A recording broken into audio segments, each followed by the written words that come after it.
Okay, so today we are going to be talking about the second feature-length animated movie that the Walt Disney Company ever made, and that would be Pinocchio. It came out in 1940. It was one of two films made by Disney that was released in 1940. The other one is Fantasia. That will be the next video. Pinocchio is, of course, the story of a wooden boy who becomes human because he becomes a real boy by learning how to be a real boy. Since I don't have any crickets, fish, wooden puppets, or whales, the only member of the cast that I was able to cast was Figaro, so we have Lytton as the role of Figaro. He looks about as happy as Figaro tends to look in the movie for the most part, or at least when he's denied the ability to eat his yummy-looking fish. So, the story of Pinocchio, of course, is told through the eyes of Jiminy Cricket, who becomes Pinocchio's conscience throughout the movie. Jiminy is on his many travels that he goes on, apparently, before he comes across Pinocchio, finds Geppetto's wood carving shop, makes his way inside, sees Geppetto working on Pinocchio. He watches as Geppetto interacts with Pinocchio and Lucifer and Cleo. Cleo is his little fish. She is adorable. And he watches as they interact, watches how happy that would make Geppetto. And then Geppetto goes to bed after they sing and dance. And Jiminy watches after Geppetto makes a wish on a star for Pinocchio to be a real boy. Because Geppetto has no children of his own, he wants a child of his own in Pinocchio. So he wishes for Pinocchio to become a real boy, and Jiminy Cricket watches as the Blue Fairy appears. Not really given any other proper name beyond the Blue Fairy. She appears and grants Geppetto's wish by using her magic to turn Pinocchio into a real boy. Which, concept. Good concept. Execution. Slightly lacking. And Jiminy is the first creature that Pinocchio interacts with beyond the Blue Fairy, and Jiminy offers to become his conscience.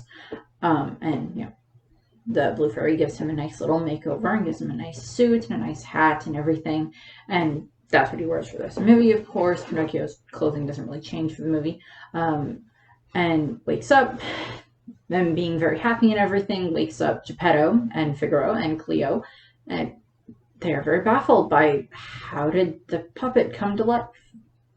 Geppetto is very happy that Pinocchio has come to life, and it allows him to have a real son. The course of the movie basically just kind of takes place over the course of, I think, a couple of days. The next morning, Geppetto sends Pinocchio off to school, to typical Apple for his teacher, which is adorable. Sends Pinocchio off to school, and we run into our first two troublemakers. J. Worthington Foulfellow, the fox, who is referred to as Honest John. Yes, because that's not wrong by any standard.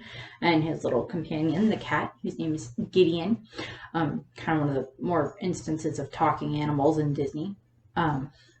I prefer in foxes, either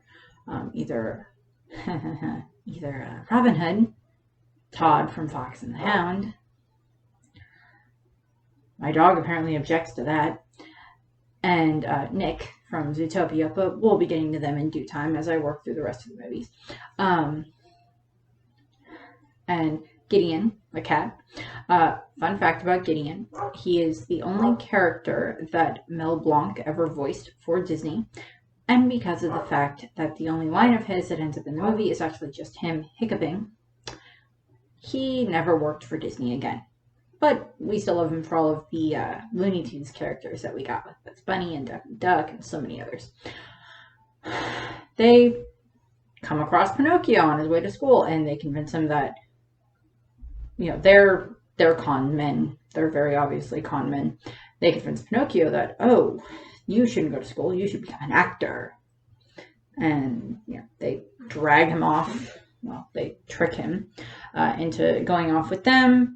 This is where Jiminy comes into play, and he overslept. Yes, your first day as a conscience, Jiminy Cricket, and you overslept.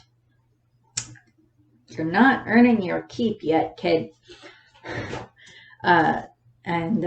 So, yeah, Jiminy tries to convince Pinocchio that, no, you can't go off and become an actor. You have to go to school. That's what your father wanted you to do. Yeah, Pinocchio doesn't do that. He, runs off with Honest John and Gideon, and they take him to Stromboli. Yes, because he gives off the vibe of a very trustworthy fellow. We have the whole got no strings to hold me down sequence where Pinocchio dancing with all the other puppets on Stromboli's entertainment area that he has, his traveling little carnival thing that he does, and so that's just cute, adorable little sequence that they come up with. And then that night we cut back to seeing Geppetto, very worried about where Pinocchio is. He goes off to go and try to find Pinocchio because he wants his son back. He's had his son for like less than a day and he's already lost him. I don't know who that says more about, you or the cricket that doesn't know how to be a conscience to a puppet.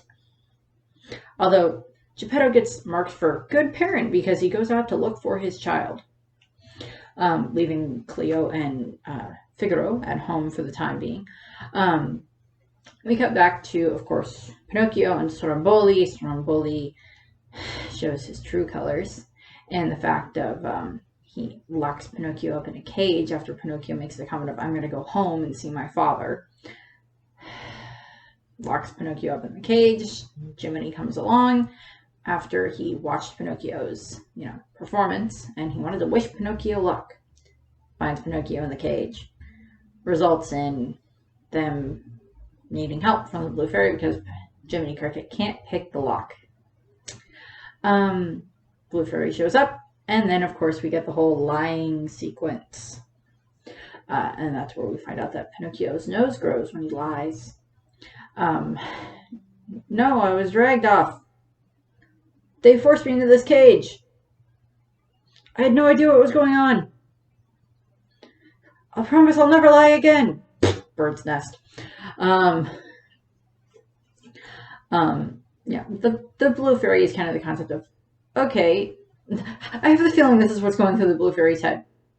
Okay, clearly you're lying. Your nose will grow when you lie. Let's try this concept. I'll let you out of the cage, and that's the last help you're gonna get from me. Reverse psychology doesn't quite work. It does not quite work.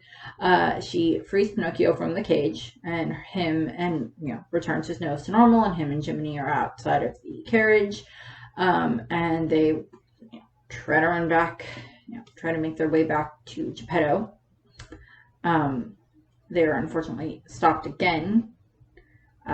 Jiminy runs on ahead to make it back to the house sooner, and Pinocchio unfortunately gets caught by Honest John and Gideon again, who then of course convinces Pinocchio that, through all these, different tactics of confuse Pinocchio, tell him words he doesn't understand, all this stuff, convinces him that, oh, you need a vacation. I'm going to send you to Pleasure Island.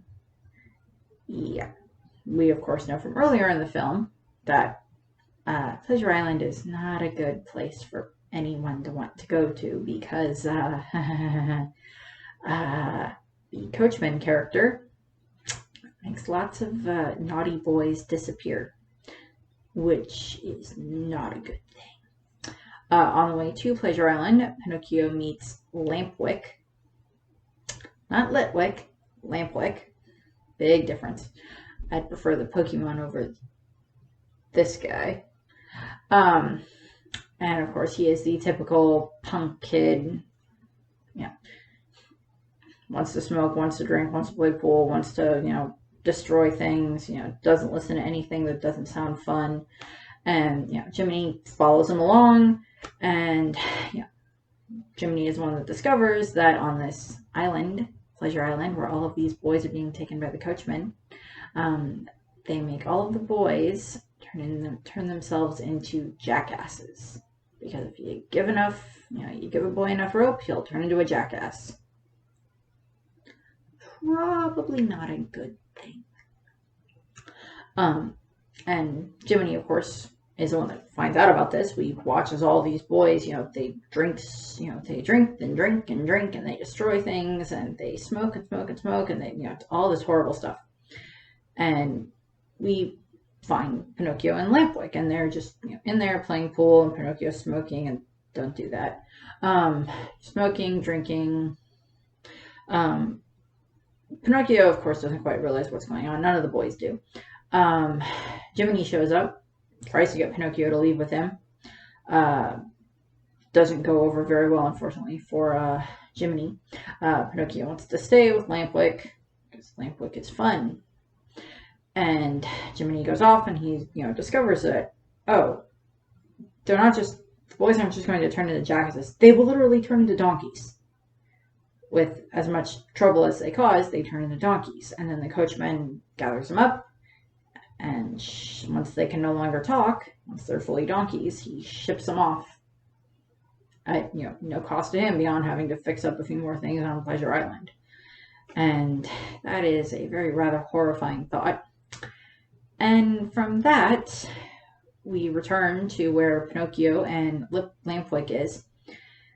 And we watch as, Lampwick gains ears and a tail and a donkey face.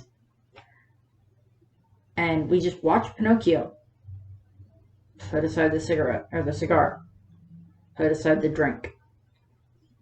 Can't believe his eyes for what he's seeing. He's watching this boy gain ears and a tail and a donkey face. I would be freaked out too. Yeah, let's not trust the weird fox and the cat that sold you to the puppet guy to take you to a place called Pleasure Island. Don't ever do that.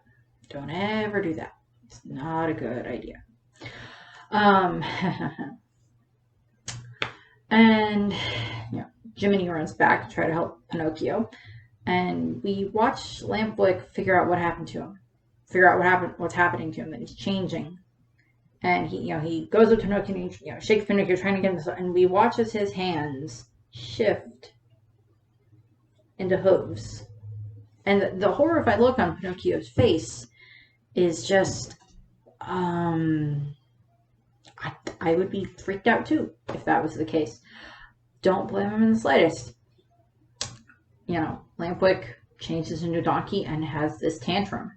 Smashing glass, smashing mirrors, knocking over tables, knocking everything over. And Pinocchio watches, and then Jiminy shows up after Lampwick runs off. And Jiminy shows up, and he, of course, wants to get Pinocchio out of here because he saw what happens to these boys. And then Pinocchio grows ears, and then grows a tail, and then they have to get out of there. And they manage to escape Pleasure Island. And they make it back to Pinocchio and Geppetto's hometown. And, they get back to the store, get back to the shop, and it's empty. No lamps are lit, fire's not going, Cleo's not there, Figaro's not there, Geppetto's not there. And it's like, where did they go? And even though she said she wasn't going to give them any more help, the Blue Fairy delivers a note that says, Geppetto's in the belly of a whale named Monstro in the bottom of the ocean. First of all, how did he end up there? It's like last we saw him, he was off looking for Pinocchio. Okay. Pinocchio's been gone for maybe a day or two at this point in time. I'll give him that. Packed up Cleo and Figaro, because of course if you're going to go search for your puppet son, you have to take your cat and your fish with you. They're his family. I guess I don't blame him for that. And he, goes off looking for Pinocchio. Again, don't blame him for this. But how do you end up in a whale looking for a puppet? It's a plot device. It's, somehow he ended up in the belly of the whale.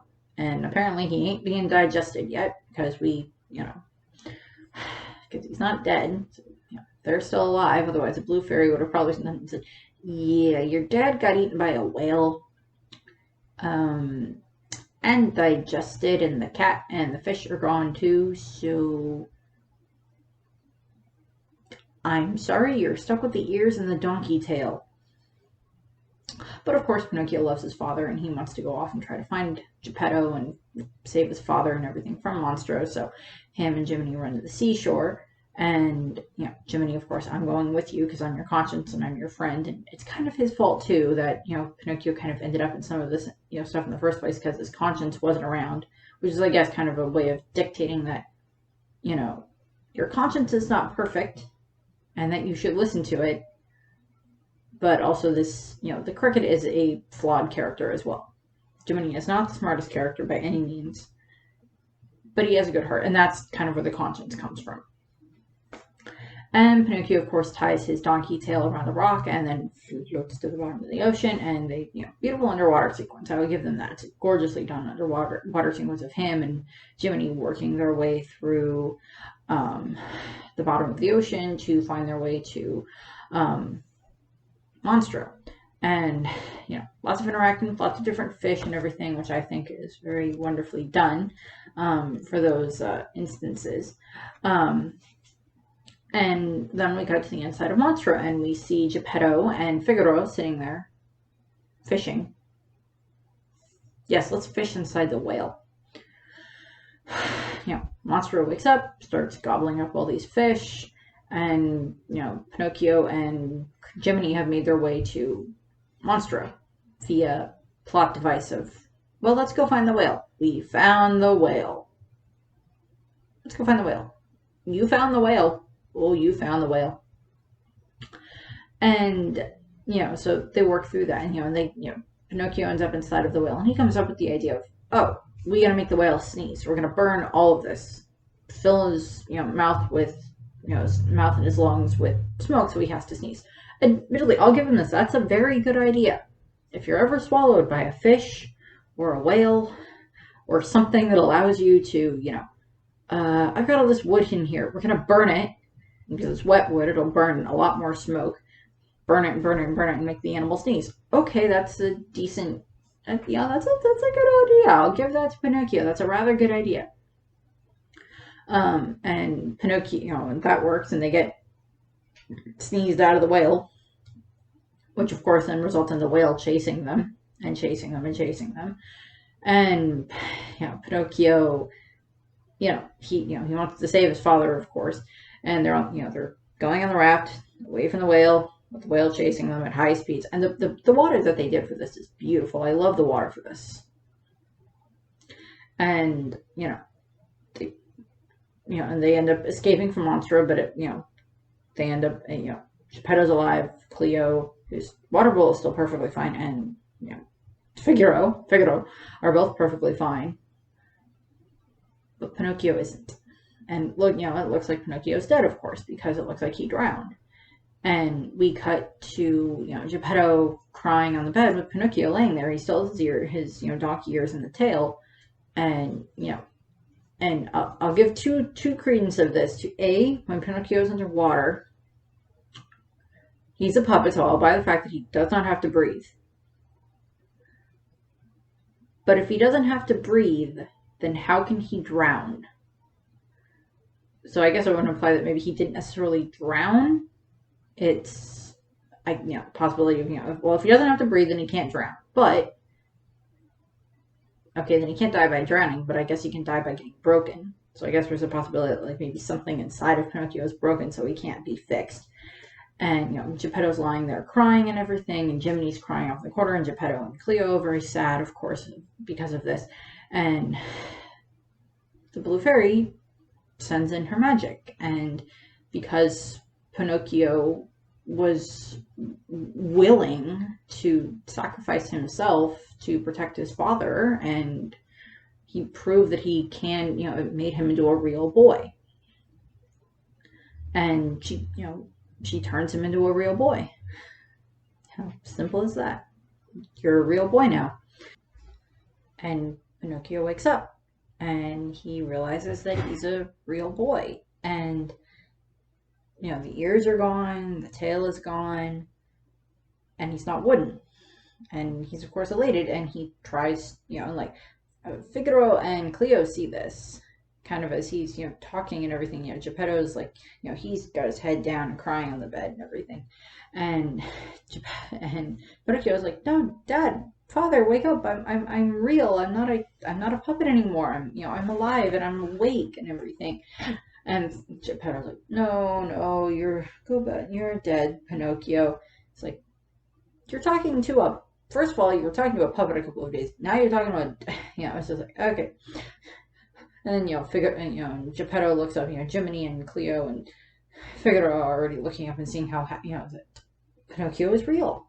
He's alive. He's a real boy now. And Geppetto wakes up and he sees how Pinocchio is real, and he's elated and happy and everything. They start dancing and singing and everything, and then, Jiminy goes out, to, thank the Blue Fairy, and she, makes him an official conscience, and she, he kind of sticks with Pinocchio. Unfortunately, when it comes to Pinocchio, the original release, in 1940, because of the World War that had already started, a lot of their market in Europe was unfortunately not accessible to them. And Pinocchio, unfortunately, didn't do very well, in comparison to how Snow White did. And, unfortunately, that has to do with the timing of everything. And, but on re-releases, it did much, much better, thankfully. And throughout the course of Disney's history over the past, however many years since Pinocchio first came out, it'll be 80 years at this point, 81 years almost at this point. And so Pinocchio's had a few other iterations, or a few other cameos and other things. Pinocchio has made cameos in House of Mouse. The main one that he was in, involving him and Jiminy, where Pain and Panic, Hades' two little minions, try to convince, Pinocchio to come with them, and, they're going to be bad influences on him, of course, and Jiminy tries to warn him, and, Pinocchio still goes off with Pain and Panic, and Jiminy ends up getting turned into Mickey's conscience, which does not result in being a good thing. But, by the end of the episode, it's, of course, all fixed. Jiminy and Pinocchio are, reunited, and he's back being Pinocchio's conscience. Geppetto, of course, is there as well. Even Monstro makes an appearance in House of Mouse a few different times. Mostly as sight gags, but, they're still fine. And Pinocchio is actually kind of a rather... Jiminy himself in Kingdom Hearts is actually a rather important character to a degree. And Pinocchio also is kind of very crucial in his world, in the two worlds that we interact with Pinocchio in. The first time, or the first, we interact with Jiminy first as you play through Kingdom Hearts, he goes with Sora and Donald and Goofy on their travels to kind of act as their archivist, journalist type thing that marks down, oh, we met this person and we learned this about them. These are the different quests that we've done. These are different things we found and everything. And Jiminy stays with them for the whole time through. And they play on that a little bit later on in like some of the other games. And then, of course, in the original Kingdom Hearts games, you interact with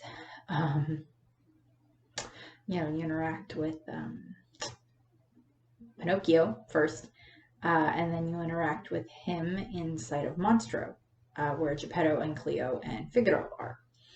And you fight your way through the different levels inside of Figaro. Excuse me, not inside of Figaro. You don't fight inside of the cat, you fight inside of the whale. The whale itself is its own freaking world, which I'm like, okay, sure. The only reasons that they survived was because they were in Monstro when all of that happened and their world got destroyed by the kingdom, by the, the Heartless and everything, which I'm like, okay, I guess that works.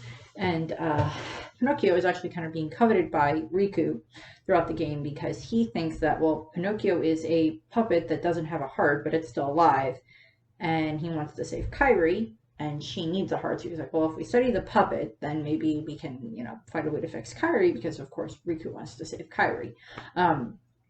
Play the games, they're very good. And you fight your way through Monstro, fighting different, antibody type Heartless inside of him, and you fight your way through his stomachs, and then you have to defeat this giant parasite thing that's living inside of him as the boss in that world.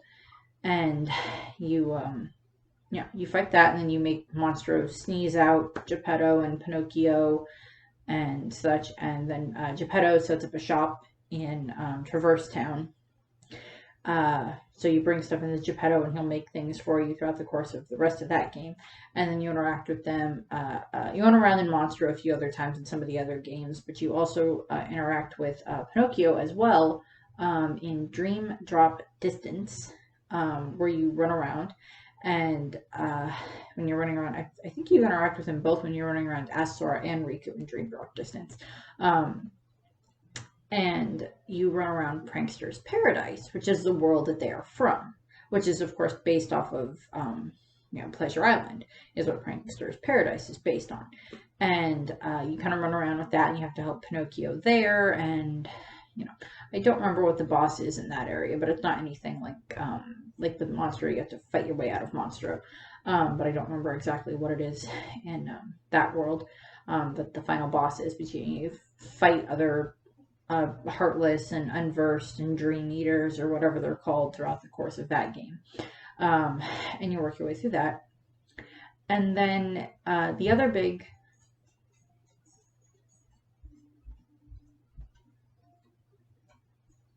The dog wants in. So we've been joined by the dog. As I was saying, so Pinocchio doesn't have too many other appearances and too much other media. Outside of that, he makes cameos in other cartoons and everything along those lines. But the other major appearance that we tend to get from Pinocchio is in Once Upon a Time, the TV series. And him and Geppetto and Jiminy and the Blue Fairy are very crucial characters throughout the course of that series. So throughout the course of the series, we originally see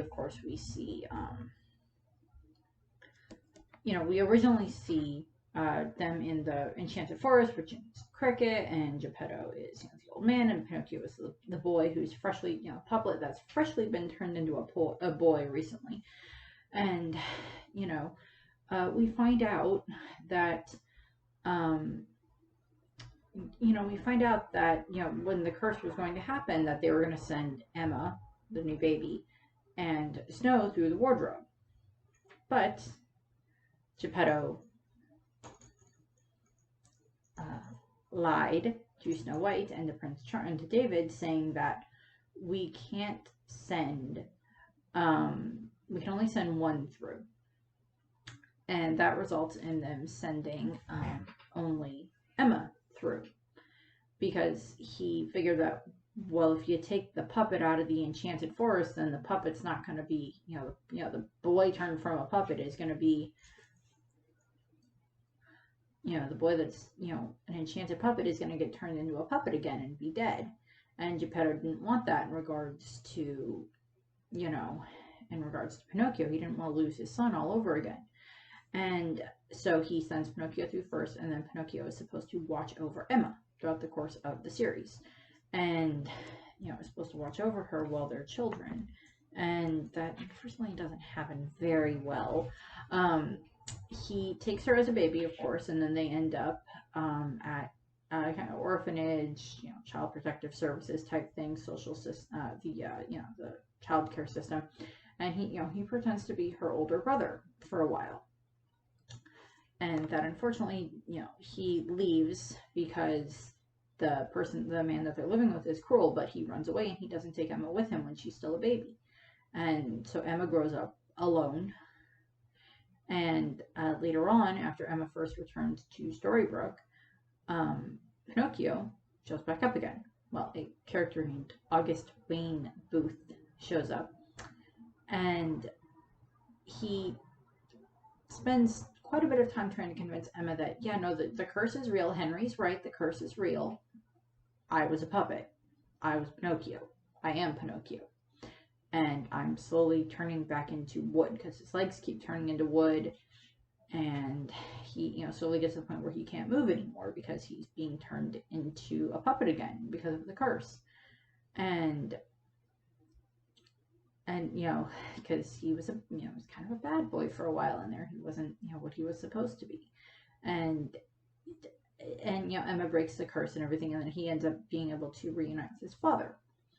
in Storybrooke, the cursed versions of Jiminy is Dr. Archie Hopper, who is the town's therapist, psychiatrist type thing, and Marco, who is Geppetto's cursed counterpart, is the town's handyman. So he's a mechanic and the handyman, so he fixes lots of different things, of course, around town. And and him and I think he has a wife in the series, or at least in Storybrooke he had a wife. They never had any children, so he doesn't have any children. And because he didn't have any children in the Enchanted Forest, he doesn't have any children.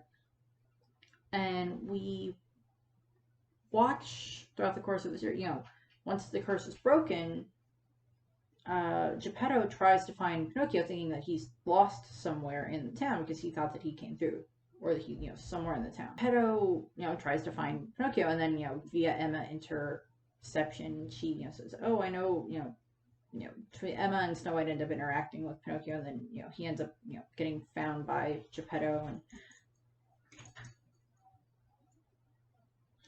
and they're reunited at various points of the series. Pinocchio gets cursed and uncursed and cursed and uncursed multiple times throughout the series. A few more times than other people, and he gets tortured and everything. So not good for Pinocchio. And Archie, Dr. Hopper, Jiminy's cursed counterpart, he walks around, and he, the umbrella that he has is the same one that Jiminy had when he was a cricket in the Enchanted Forest. And he has a dog named Pongo, which is, one of the very sparse references beyond Cruella de Vil to 101 Dalmatians. But he has a Dalmatian named Pongo, and that's adorable.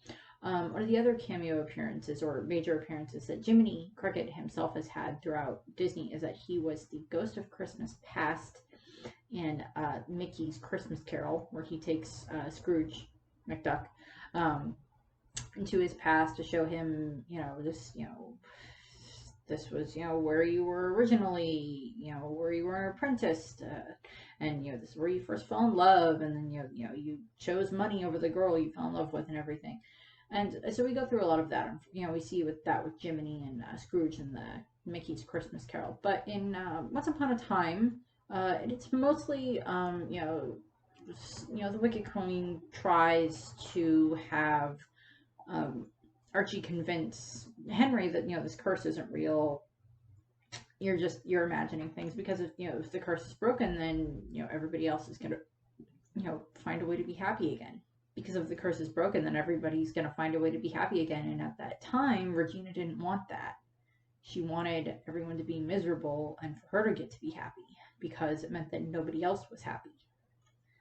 And, that's not really a good thing. Clearly, as I mentioned in the Snow White video, Regina goes through quite a transformation throughout the course of the series, to the point where, she's the evil queen at the beginning of the series, and then by the end of the series, they turn her into the queen of Storybrooke, which, through what you see what happens with their character. But that's not what we're talking about now. We're talking about Jiminy Cricket and Geppetto and Pinocchio. And, Geppetto doesn't have, he makes the kind of wardrobe type thing that allows them to send Emma and Pinocchio, and knowingly to everybody else, to the world without magic, where they're going to get cursed to, so that way Emma can eventually find them again. And, Geppetto, he's not huge in the Kingdom Hearts games. He's there in Monstro's world, where you find him and Pinocchio and everything, and then he helps with building things, so that's helpful. And I think by the end of the series, they are, him and Pinocchio and, Cleo and Figaro are all sent back to their normal world. You don't really see any other, you see Monstro, but you don't see Honest John and Gideon and the Coachman running around Prankster's Paradise or Monstro or anything like that, as far as I can remember. So, you see a lot of the stuff. Pinocchio wasn't as versatile, I guess, as a character. They are working on a live action version of Pinocchio where Tom Hanks plays Geppetto. Depending on what the trailers look like, I guess I'll give it a shot when it comes out, but that'll be a while. Throughout the course of the series, we've watched that, and we learn about Jiminy's backstory. You know, in the original Disney movie, you know, you don't get much of a backstory. He's there. He's, you know, he's this little traveling cricket that tells you the story of Pinocchio, and he's in the story, and you know, he's the conscience and everything. But in the Once Upon a Time series, we do get a backstory for Jiminy. He was originally human, and what had happened was he was the son of two con artists. Didn't like what his parents did. He didn't like how they would steal and lie and cheat people out of stuff. And he wanted to find a way to get away from them. And throughout the course of, well, we watched this over one episode, but he goes to Mr. Gold in the Enchanted Forest. He goes to Rumpelstiltskin and asks for a way to free him from his parents. And his parents, you know, find out about this, and via results, what he was going to use on his parents get used on Geppetto's parents when Geppetto was a child. And he wants to make it better because Jiminy blames himself for what happened. And, you know, that's one thing with Once Upon a Time is, you know, you watch different characters interact, you find out different things that, you know, oh, well, this wasn't in the original movie, but let's see what we can do with this. You know, not everybody has a happy-go-lucky past. But, you know, so we work our way through that. And Jiminy, you know, gets better and better and everything. And he becomes kind of, not the conscience for Geppetto, but he wishes on the star, and the blue fairy comes down, and she, you know, makes his wish come true so he can get away from his parents and he can help Geppetto. And she turns him into a cricket, and then the cricket becomes Geppetto's friend. So, you know, he's, you know, very much Geppetto's friend, Geppetto's confidant, is kind of, you know, becomes a bit of a confidant later on for a lot of the other heroes in the Enchanted Forest. And in Storybrooke, Archie and Marco, Jiminy and Geppetto, are best friends. And, you know, Archie is kind of, you know, he, you know, kind of the same way as Jiminy. He, you know, he gives advice to everybody. And Marco fixes things because Geppetto was a, you know, clockmaker, woodworker, wood carver, all this stuff. Because he made, you know, in the movie itself, in the original movie, you see all these different intricate little clocks and everything that he's made. So, you know, he's very good with what he makes. I'd say so. And such. And, you know, so you get those interactions with Pinocchio and Geppetto. And, you know, I like Pinocchio, I like Geppetto. It's not my favorite Disney movie. I do love When You Wish Upon a Star, though. Of course, that's, you know, the concept, you know, I'm not singing it because of copyright. But, yeah, you know the song, go listen to the song. And, you know, that song itself became a very big hit for Disney. And it's still kind of one of the running songs that they tend to use over, like, credits at the beginning of Disney movies. Sometimes they'll use that as credits. And the last character that I'll be talking about today is the Blue Fairy character from Pinocchio. And in, you know, what they do with her in Once Upon a Time is very intricate with how they use her character. But first, you know, she makes cameos in House of Mouse. She makes, she's got a few little cameos in Kingdom Hearts. Nothing over the top. She's just kind of there a few times. She admonishes Pinocchio at some point, like Prankster's Paradise, but she's not, like, super over the top involved in any of the story. But in the course of Once Upon a Time, she is a much more intricate character in Once Upon a Time because she is the kind of the leader of all of the fairies. And, you know, the first time we see her, she's training a new fairy, and, you know, and they interact, and, you know, you learn that, you know, the fairies are kind of along the lines of, you know, they're not supposed to fall in love with anyone. And unfortunately, she has to, you know, admonish any fairy that, you know, falls in love with someone, because that's not what they're supposed to do. They're there to grant other people's wishes, not make themselves happy. And so, she has interactions with other fairies and with, you know, many other characters throughout the course of the series, including a couple of characters that, like, masquerade as her. And her role in Storybrooke is that she is Mother Superior at Storybrooke's, you know, convent, because of course Storybrooke has a convent, but it's where all the fairies reside, and that's where she resides. And so she's the Mother Superior in that world. It's her job to keep all the nuns, all the fairies, in line. She's the one that says, I can, in the Enchanted Forest, before the curse hit, she's the one that explains, oh, well, I can, there'll be this, there's this type of tree that you can use, and you can make a cabinet out of it, and you can, put the baby into it, and then send the baby to the other side, and make the baby, put the baby in a world where, they'll be okay, as opposed to being trapped in the curse world, and, trapped by the curse, and she can, eventually come back. One of the other major plot points, because we find out that the Blue Fairy character has been around for quite a while, is she is the one that sends Rumpelstiltskin's son, Balefire, later Neil, as his secret identity, sends him to a world without magic. And he ends up, like that, kind of makes Rumpelstiltskin snap, because he can't follow his son. He wanted to go with his son, but he also didn't want to give up his power. And he, that makes him snap and develop a dark curse that then, Regina uses to curse everyone. So, choose entwine there. More entwining with the stories there. This did this, but this person needs this, and this one's over here, and we need this, and we need this, and this. And, so they intertwine quite a bit. And I like how they did that with the series. And that, the Blue Fairy didn't just show up and help Pinocchio at some point, and Geppetto at some point in the original, throughout the course of things. She's been there a long time, and works through a lot of other things. And I just, it becomes very interesting to watch how the characters interact. And the Blue Fairy is kind of more of an all-knowing type of character, or a very wise character, which is, I think, a good way of doing it for that character in regards to what she has, or what she has the ability to do.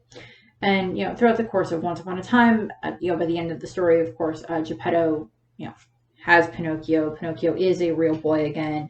I don't remember if he ends the series still as the boy that gets to grow back up again, and gets to grow up with his father, or if he is reverted back to his age, since he grew up outside of the cursed area. I don't remember off the top of my head. And so Pinocchio goes through a lot. And so that's kind of a fun way that they do that, and more interaction with other characters, and I like that. So I hope that you enjoyed the video. I thank you very much, and I hope you have a nice rest of your day. Bye. To become a real boy, you must prove yourself brave, truthful, and unselfish.